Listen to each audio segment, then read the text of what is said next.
அஸ்ஸலாமு அலைக்கும். Hi friends, எல்லோரும் எப்படி இருக்கீங்க? இன்றைக்கி நம்ம சேனலில் ரிச் அண்ட் க்ரீமியாக கொஞ்சம் பொருட்களை வச்சு ஒரு ஒயிட் குருமா தாங்க செய்ய போகிறோம். ரொம்ப ஈஸியான ரெசிபி. எப்படி செய்கிறதுங்கிற பார்த்துடலாம்.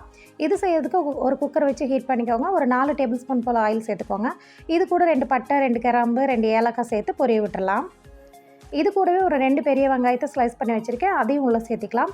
கூடவே இதோட டேஸ்ட் அதிகப்படுத்துறதுக்காக ஒரு 5-6 சின்ன வெங்காயம் போல் உரித்து வச்சுருக்கேன், அதை முழுசாகவே உள்ளே சேர்த்திருங்க.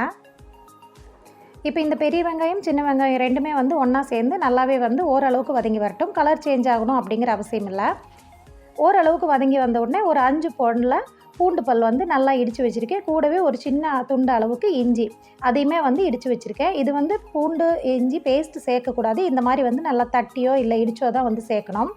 இது கூடவே கூடவே 2 பச்சை மிளகாயுமே சேர்த்திருக்கேன். எல்லாத்தையும் சேர்த்துட்டு ஓரளவுக்கு நல்லாவே வதக்கி விட்டுருங்க. அந்த பச்சை வாசனையெல்லாம் போகட்டும். பச்சை வாசனை போன உடனே ஒரு டீஸ்பூன் போல் கரம் மசாலா, அதாவது பட்டை கிராம்பு மசாலா இருக்குது இல்லைங்களா, அதை நம்ம உள்ளே சேர்த்திக்கலாம். சேர்த்திட்டு அதையும் சேர்த்துட்டு நல்லா மிக்ஸ் பண்ணி விடுங்க. ஓரளவுக்கு அதுவுமே வதங்கி அதோட ராஸ்மெல்லாம் நல்லாவே போகட்டும். இந்த ஸ்டேஜில் கழுவி வச்சுருக்கிற பீஃப் பீஸுகளை நான் உள்ளே சேர்த்திக்கிறேன். நான் இன்றைக்கி 1/2 கிலோ போல் தாங்க எடுத்திருக்கேன். அதுக்கான அளவுகள் தான் நான் உங்ககிட்ட சொல்லிகிட்ருக்கேன். இந்த அளவுகளில் எடுத்தாலே உங்களுக்கு ஒரு 6 பேர் சாப்பிட்ற அளவுக்கு உங்களுக்கு குருமா சூப்பராக வந்துருங்க. இப்போ அந்த கறியும் சேர்த்திட்டு நல்லாவே அந்த மசாலாவோடு சேர்த்து நல்லா மிக்ஸ் பண்ணி விடுங்க. அப்போ தான் உங்களுக்கு டேஸ்ட் நல்லாயிருக்கும்.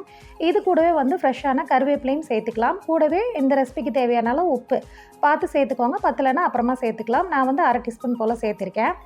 அதையும் சேர்த்துட்டு மீடியம் ஃப்ளேம்லேயே வச்சுட்டு நல்லாவே ஒரு 3-4 நிமிஷம் போல் நல்லா வதக்கி விடுங்க. அப்போ தான் உங்களுக்கு டேஸ்ட் நல்லாயிருக்கும். கொஞ்ச நேரத்துலேயே பார்த்திங்கன்னா உங்களுக்கு அந்த கறி நல்லா வதங்கி அந்த கலர் கொஞ்சம் சேஞ்ச் ஆக ஆரம்பிக்கும் பாருங்கள். இந்த ஸ்டேஜில் கறி வேகிற அளவுக்கு நம்ம தண்ணி சேர்த்துக்கலாம். நான் மூழ்கிற அளவு தண்ணி சேர்த்துக்கிறேங்க. சேர்த்திட்டு குக்கரோட மூடி போட்டு விசில் போட்டுட்டு நீங்கள் லோ ஃப்ளேமில் ஒரு 2 விசிலும், ஹை ஃப்ளேமில் ஒரு 4 விசிலும் அந்த மாதிரி விட்டு எடுத்திங்கன்னா உங்களுக்கு சூப்பராக வெந்து வந்துடும்.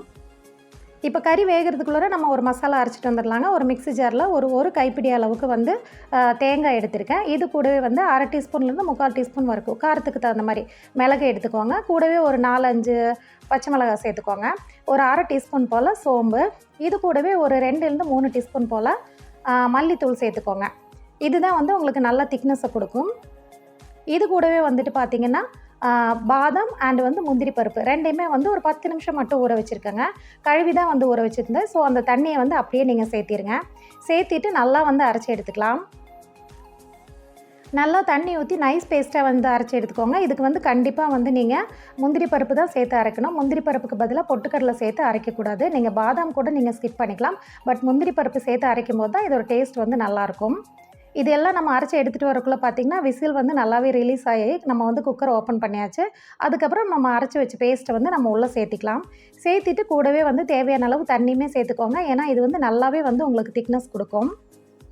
தண்ணி சேர்த்துட்டு நீங்கள் ஒரு ஃப்ரெஷ்ஷான ஒரு 3 பச்சை மிளகாய் கீரி உள்ளே சேர்த்துக்கோங்க. சேர்த்திட்டு நீங்கள் உப்பு காரம் எல்லாமே நீங்கள் இந்த ஸ்டேஜில் செக் பண்ணிக்கலாம். ஒரு லோ ஃப்ளேமில் 5 நிமிஷம் போல் நல்லாவே கொதிக்க விட்டுருங்க. 5 நிமிஷத்துக்கு அப்புறம் நீங்கள் ஸ்டவ் ஆஃப் பண்ணி சர்வ் பண்ணிவிடுங்க. அவ்வளவுதாங்க, சூப்பரான நல்ல ரிச் அண்ட் க்ரீமியான டேஸ்ட்டில் உங்களுக்கு சூப்பரான குருமா ரெடி ஆகிடுச்சு. இது உண்மையிலேயே ரொம்ப டேஸ்ட்டாக இருக்குங்க. நல்ல கமகமான வீடே வாசனையாக இருக்கும். ஃபைனலாக மேலே கொஞ்சமாக மல்லி இலை மட்டும் போட்டுருங்க. இது நார்மல் சப்பாத்தி, தோசை, இட்லி, இடியாப்பம் அண்ட் பரோட்டா எல்லாத்துக்குமே சூப்பராக இருக்குங்க. குஸ்காவுக்கு கூட சூப்பராக இருக்குங்க. இந்த வீடியோ பிடிச்சா லைக் பண்ணுங்கள். நம்ம சேனல் ஆகவல்தான் இப்போ தான் நீங்கள் ஃபஸ்ட் டைமாக பார்க்குறீங்க அப்படின்னா சேனலை சப்ஸ்கிரைப் பண்ணி ஃபாலோ பண்ணுங்கள். நெக்ஸ்ட் இதே மாதிரி ஒரு ஈஸியான வீடியோவில் மீட் பண்ணுறோம். தேங்க்ஸ் ஃபார் வாட்சிங். பாய்.